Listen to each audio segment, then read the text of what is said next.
여러분, 역사의 뒤안길을 걷다 보면 왕좌를 둘러싼 무수한 이야기가 우리의 발길을 붙잡곤 하죠. 특히 자신을 위협하거나 감히 왕권을 침해하려 했던 자들을 향해 고려의 왕들은 과연 어떤 방식으로 응징했을까요? 단순한 복수심을 넘어 그들의 피비린내 나는 응징극 속에는 어떤 진짜 목적이 숨겨져 있었고 또 그 결과는 어떤 파장으로 이어졌을지 궁금하지 않으십니까? 우리가 흔히 교과서에서 접했던 고려 왕들의 공과 뒤편에 감춰진 권력의 속성과 인간 본연의 욕망이 뒤섞인 충격적인 복수극의 실체를 오늘 함께 파헤쳐 볼 겁니다. 단순히 과거의 기록으로만 치부하기엔 너무나도 생생하고 현재를 살아가는 우리에게도 깊은 통찰을 안겨줄 이야기들이 펼쳐질 테니 잠시도 눈을 뗄 수 없으실 겁니다. 고려시대는 왕권이 늘 불안정하게 흔들리던 시기였습니다.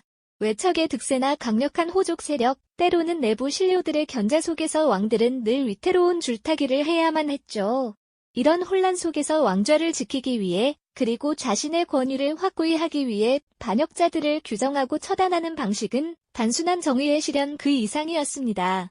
그것은 곧 자신의 정치적 생존과 왕권 확립을 위한 냉혹하고도 잔혹한 선택이었음을 우리는 역사를 통해 깨닫게 됩니다. 웅장하면서도 어딘가 모르게 어두운 기운이 감도는 왕궁, 그 안에서 고뇌의 창표정으로 왕좌에 앉아있던 왕의 마음속에는 과연 어떤 결단이 자리 잡고 있었을까요?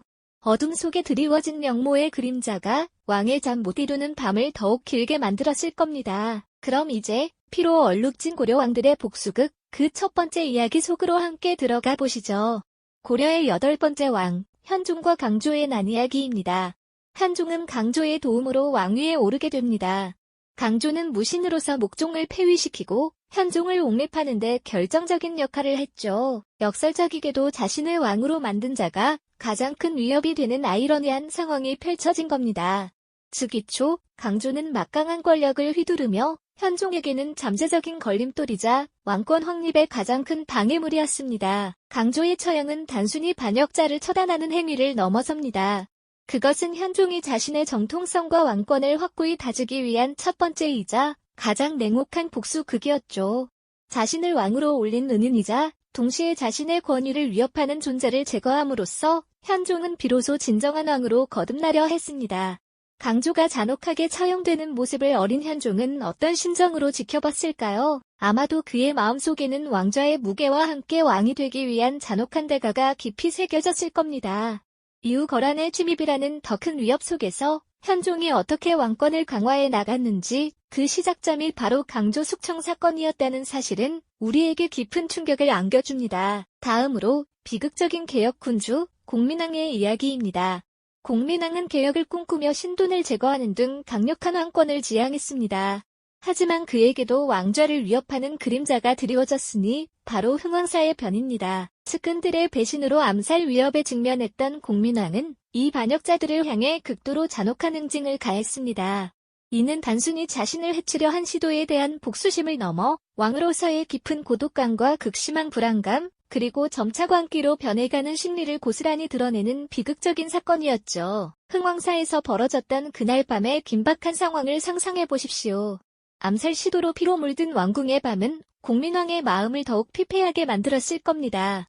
반역자들을 잔혹하게 처형하며 잠시나마 분노를 해소했을지 모르지만 그 뒤에 남은 것은 왕좌에 앉아 고독하게 절규하는 공민왕의 쓸쓸한 뒷모습뿐이었습니다. 이 사건은 고려 말 왕권의 쇠락을 가속화했고 공민왕 개인의 파국에도 지대한 영향을 미쳤습니다. 개혁군주를 꿈꿨던 왕이 결국은 광기와 비극 속으로 빠져들게 된 아이러니한 운명은 권력의 잔혹한 속성을 여실히 보여주는 것이었죠. 고려의 왕들이 펼쳤던 복수극은 이처럼 단순한 권선징악의 이야기가 아니었습니다. 그 뒤에는 늘 왕권 강화를 위한 냉혹한 계산과 인간적인 고뇌, 그리고 예측할 수 없는 비극적인 파장이 도사리고 있었죠. 이처럼 피로 얼룩진 왕권 수호의 이야기는 다음 시간에도 계속됩니다. 고려의 왕들이 겪었던 이러한 복수극은 비단 앞서 말씀드린 현종과 공민왕에게만 국한된 이야기가 아니었습니다. 또 다른 왕, 바로 우왕의 시대에도 권력을 둘러싼 피할 수 없는 대결이 펼쳐졌죠. 원나라의 간섭이 심화되던 고려 말, 전국은 혼란스러웠고 권문세족 2인임은 막강한 힘을 휘두르며 조정의 모든 권력을 손아귀에 넣고 있었습니다.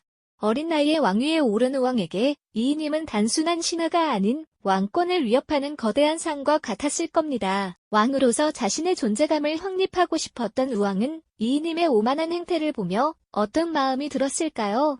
아마도 어린 왕의 가슴 속에는 권력을 향한 갈망과 함께 자신을 억누르는 거대한 세력에 대한 복수심이 조금씩 자라나고 있었을 것입니다. 이이님의 전횡이 극에 달하던 시기, 우왕은 용기와 지략을 겸비한 최영 장군과 손을 잡게 됩니다. 두 사람은 은밀히 계략을 꾸미며 이이님 세력을 몰아낼 방법을 모색했죠. 그리고 마침내 1388년 우왕은 최영과 함께 이이님을 축출하는 데 성공합니다. 이이님은 유배를 떠났고 그의 세력은 하루아침에 무너져 내렸습니다. 겉으로 보기에는 왕이 자신을 위협하는 반역자를 단호하게 응징하고 왕권을 되찾은 통쾌한 복수극처럼 비쳤을 겁니다. 오랜 시간 왕을 억압하던 권문세족을 몰아냈으니 이제 왕의 시대가 활짝 열릴 것이라고 기대하는 이들도 많았겠죠. 하지만 이 복수극의 이면을 들여다보면 단순한 왕의 복수심을 넘어선 또 다른 권력 투쟁의 냉혹한 현실이 숨어 있었습니다. 이이님 세력은 진원파의 대표 주자였고 그들을 몰아낸 우왕과 퇴영은 신흥 세력을 대표하는 인물들이었죠. 결국 이 사건은 왕권을 위협하는 반역자에 대한 응징이라기보다는 진원파와 신흥 세력 간의 피할 수 없는 권력 다툼에서 신흥 세력이 승리한 결과에 가까웠습니다. 우왕은 이이님을 축출하며 잠시나마 왕좌의 주인이 된 듯 보였지만 그의 왕권은 근본적으로 강화되지 못했습니다. 오히려 이 사건은 고려 말의 혼란을 가중시키고 이후 위화도 해군으로 이어지는 또 다른 비극의 서막을 알리는 냉혹한 신호탄이 되고 말았죠. 왕권을 되찾은 듯 보이지만 여전히 불안한 우왕의 얼굴은 권력의 속성이 얼마나 복잡하고 허망한지를 여실히 보여주는 듯합니다. 이처럼 고려의 왕들이 반역자를 응징하며 왕권을 지키려 했던 복수극들은 표면적으로는 정의 구현처럼 보였을지 모릅니다. 하지만 그 이면에는 늘 더 깊은 정치적 계산과 왕의 고독한 광기, 그리고 결국에는 왕권의 한계와 새로운 비극을 잉태하는 역설적인 진실이 숨어 있었음을 우리는 깨닫게 됩니다.